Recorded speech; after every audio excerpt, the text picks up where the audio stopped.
Adaku didn't cry when they buried her husband. She didn't scream, didn't faint, didn't beg the gods to bring him back. She just stared at the coffin, as if she knew something that no one else did. Because it wasn't just her husband being buried that day. Something else, darker, was being covered in silence. Standing beside her, dressed in expensive black and dark sunglasses, was Obinna, her late husband's best friend, and the man who would later become her husband. But back then, on that cloudy afternoon in Umuse, Obinna played the perfect mourner. He paid for the entire burial. He comforted the widow like a brother. And when he said, "Ikeen died too young. I'll make sure his family never suffers," everyone clapped. Some whispered, "That's a real friend." But that night, after the last visitor had gone, and the firewood embers dimmed in the compound, Adaku heard footsteps behind her hut. When she turned, she saw Obinna, shirtless, barefoot, standing in the rain. He stared at her like he wasn't mourning at all. "You were always meant to be mine," he whispered. Adaku froze. "What did you say?" But Obinna just smiled, walked away into the dark, and left muddy footprints at the doorstep of a grieving widow. The villagers buried a man, but they didn't know they were also burying a lie. And by the time the truth clawed its way back to the surface, someone else would end up in the grave. Adaku couldn't sleep. Obinna's voice haunted her. "You were always meant to be mine." Was it the grief playing games with her mind? Or had she just heard something no widow should ever hear? The next morning he acted like nothing happened. He brought her food, played with her children, greeted the elders. And when he handed her a brown envelope, she hesitated. Inside was 200,000 Nigerian nairas cash. "I paid off Ikeen's hospital debts," he said calm. "I told him before he died. I take care of you." Adaku stared at him. "When did he tell you that?" Obinna smiled faintly. "Some things are better left unspoken." That night, she found herself sitting outside again. And again Obinna came to her. But this time he sat beside her. "You know, I envied Ikeen," he said. "He had everything I wanted." Adaku's heart skipped. "Everything?" He turned slowly. "You?"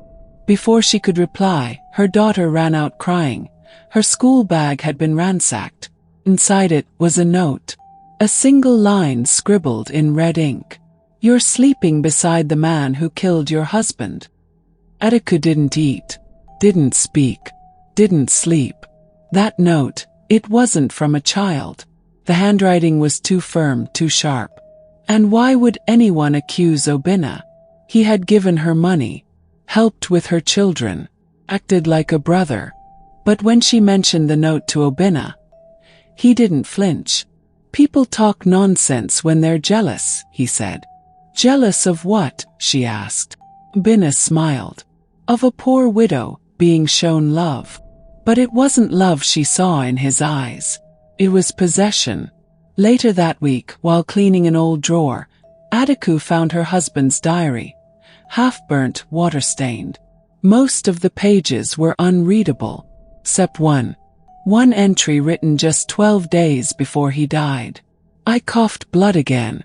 Obinna says it's just stress. But I don't trust him anymore. He's hiding something. If anything happens to me, check my phone." Her heart pounded. Ikeen's old phone had been dead for months. She dug it out, plugged it in, and waited. The screen flickered. No password. One voice memo, dated just 48 hours before his death. "Adaku, if you're hearing this, I was wrong about Obinna. He's not just lying. He's planning something. And I'm scared I won't wake up tomorrow." That was the moment she knew. Her husband didn't die of sickness. Adaku didn't tell anyone about the voice memo. What could she say? That her dead husband warned her about his best friend. She hid Ikeen's old phone in her cooking pot, deep under the gary. She didn't know who to trust, not even herself. But Obinna was always around. He paid the children's school fees, fixed the leaking roof, smiled at her like nothing had changed, until one evening, he stood outside her hut, with a small red box in his hand. "Let me do right by you," he said. "Let me become what Keen asked me to be." Adaku didn't answer. He opened the box. A gold ring. "The villagers already talk, so let's give them something solid. I'll marry you, take you to the city, give the children a better life." Adaku blinked. "Keen asked you to marry me?" Obinna stepped closer. "Before he died, he begged me.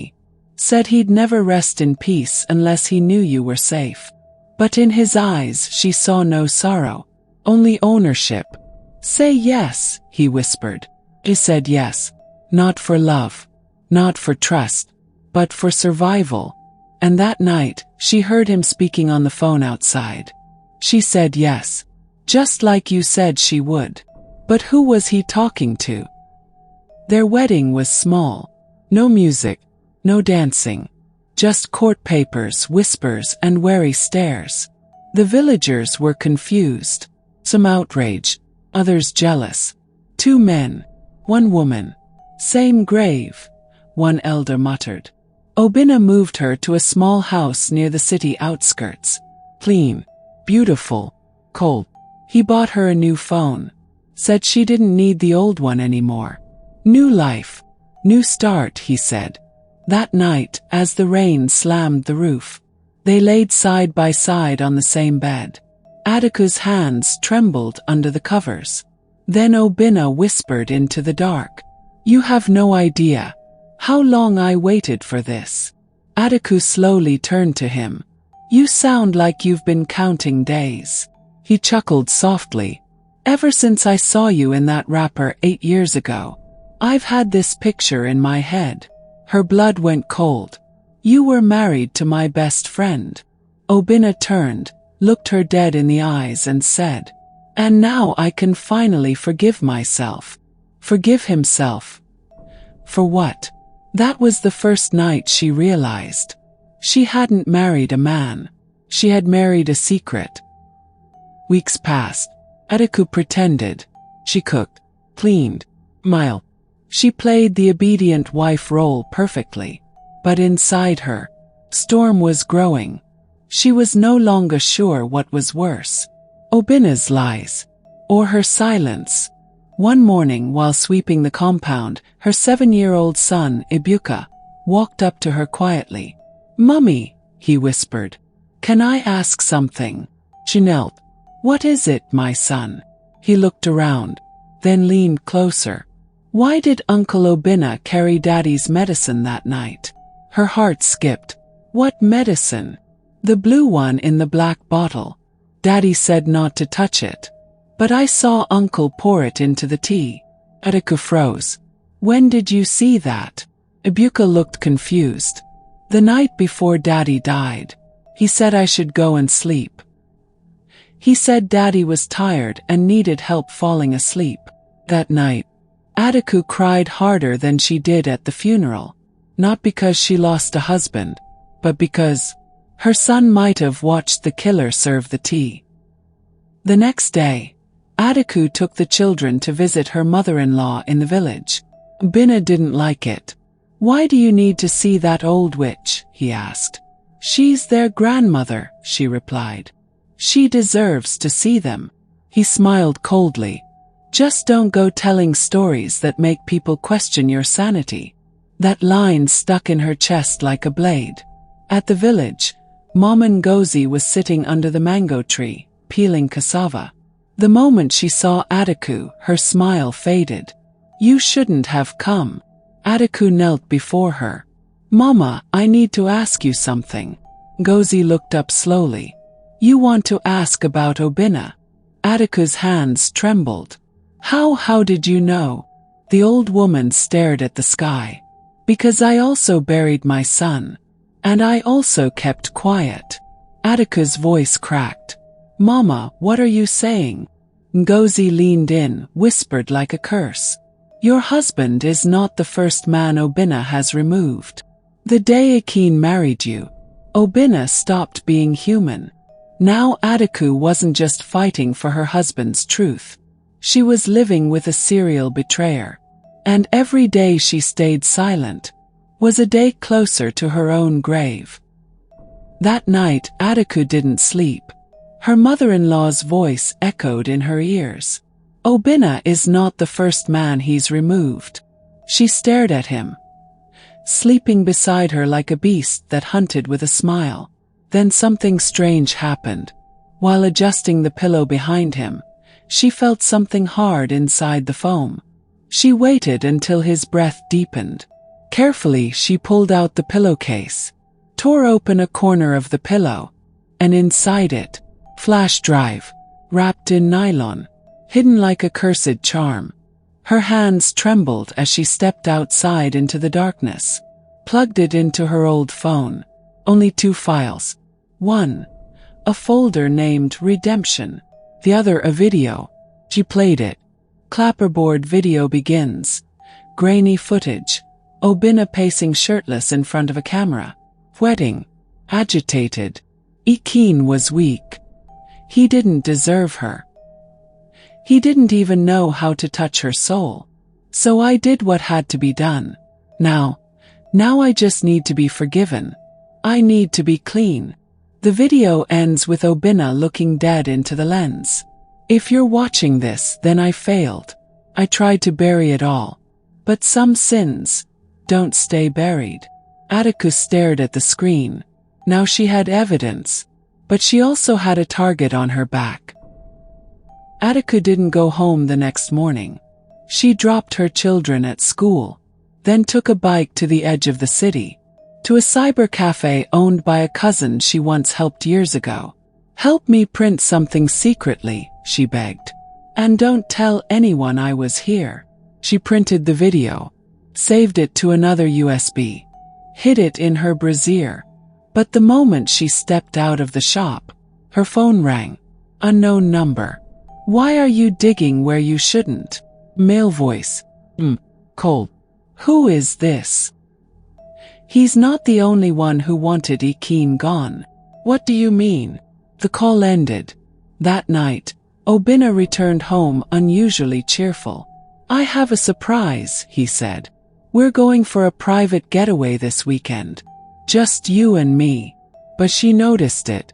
He was wearing the exact same shirt from the confession video. Her stomach turned. Then, while washing his clothes later, she found a torn letter in his back pocket. Half-burnt. Smelled of palm oil and cologne. Only one line was readable. Thanks for handling Akin. Just make sure she never finds out about me. Signed Way. Now Adaku knew. Obinna wasn't acting alone. And someone even more powerful was still hiding in the shadows. They arrived at the getaway lodge. Obinna said it was a peaceful weekend to rekindle love. But Adaku knew. This was a trap. She smiled. Played along. Cooked his favorite yam porridge. Laughed at his dry jokes. Until she said, let's go see Akin's grave together. Just once. For closure. Obinna hesitated, but agreed. They stood before the grave. Akin's name carved into a slab of crude cement, half covered in moss. Adaku stepped forward. I brought you something, she whispered. She pressed the flash drive into Obinna's palm. I watched it. He didn't move. I saw your confession. The one you hid in the pillow. His hand trembled. She stepped closer. You said, if anyone saw it, it meant you failed. So, have you failed, Obinna? He looked up slowly, eyes bloodshot, lips dry. Then he laughed. A long, broken laugh that echoed in the graveyard. Do you think I'm the monster here? You have no idea what that man did. Adaku stiffened. What do you mean? Akin betrayed me first. He knew I loved you before he did. He stole you. He paraded you. So I took you back. Adaku whispered. And Yue. Who is that? Obinna's face froze. That's not your concern. She stepped back, pulled out her phone. Already sent everything to a lawyer. If anything happens to me, your secrets won't die quietly. Then he dropped to his knees. Then do it. Expose me. Ruin me. But tell the truth while you're at it. You never really loved Keen, did you? Adaku's eyes welled. Maybe I didn't. But I never deserved to be a widow. In a house of killers. She walked away. Left him there. Crying in the arms of the man he betrayed. Months passed. Obinna was arrested after anonymous footage surfaced online. Accidental poisoning. Forged death reports. Financial theft. A network of 3 men, including someone in politics. But the name Yue was still a ghost. Still watching. Adaku never remarried. She raised her children with peace. But every now and then, she visits that grave. To whisper, Keen, I found the truth. But it wasn't justice I needed. It was freedom.